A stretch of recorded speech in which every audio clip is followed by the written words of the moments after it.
we got a question from Hendry Schumann. He says he's been using leg locks and he's had a lot of success with them. He's been training for a little bit. Motorcycles, I hate motorcycles, so damn loud. And he says that he's doing really well with the leg locks, but the problem now is that everybody's kind of catching on to the leg lock attacks. So, you know, he's become the leg lock guy and they know to kind of watch out for him. So his question to me is, should he start working on new submissions or should he just double down on his leg locks? So Hendry, I got a sort of an idea to share with you today that I think might be helpful with you. As always, this is my lovely assistant, Mr. Adam Wilson. He's back. All right, now Hendry, I don't know what particular position that you're attacking with the legs from, if it's top or bottom or whatever, but I'm gonna give you an idea to think about and run with this. And again, you can use this from any position. So let's say that maybe you were, getting leg locks from the top here and you were sitting back, so, sitting back to position, that kind of thing.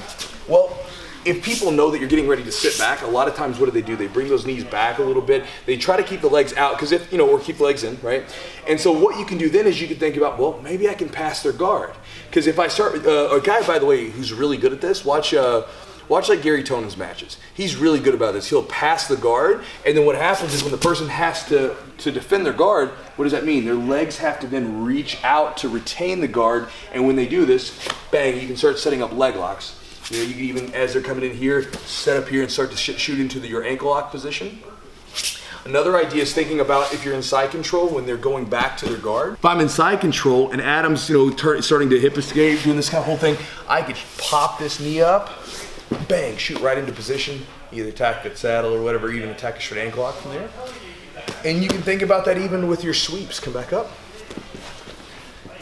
Again, a lot of times, this is something most people have seen. If I'm going for my butterfly sweep and I get that butterfly sweep, he starts to defend, he's coming back towards me here, I can shoot in here and attack, get the saddle position. This is something I do sometimes. Let's say he goes for a scissor sweep, and this is not necessarily the sweep that everybody's gonna use, but if he goes for a scissor sweep, go ahead, boom, I can immediately start to attack here. And so what I'm trying to get you to think about is not so much that you have to use the leg lock itself, just as is, but think about how could you combine it with other things that you're already doing. One more, just to kind of, I guess I'm throwing stuff at you. I'm not really going down deep into the position. I'm just getting you to think about that the leg lock can connect with all kinds of different stuff. Another position, let's say you're in half guard.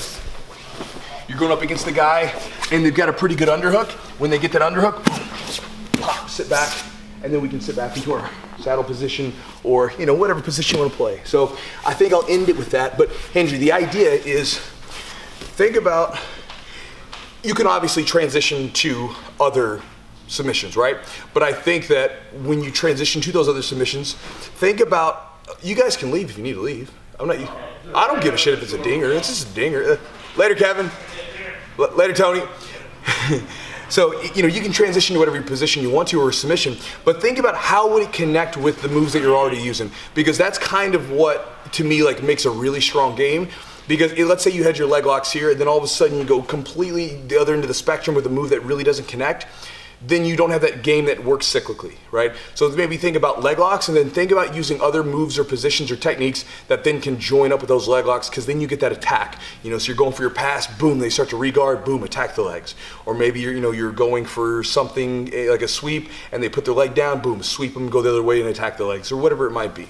So that's the idea. So instead of thinking about getting rid of the leg locks completely, think about attacking with other moves that might be able to join together with them.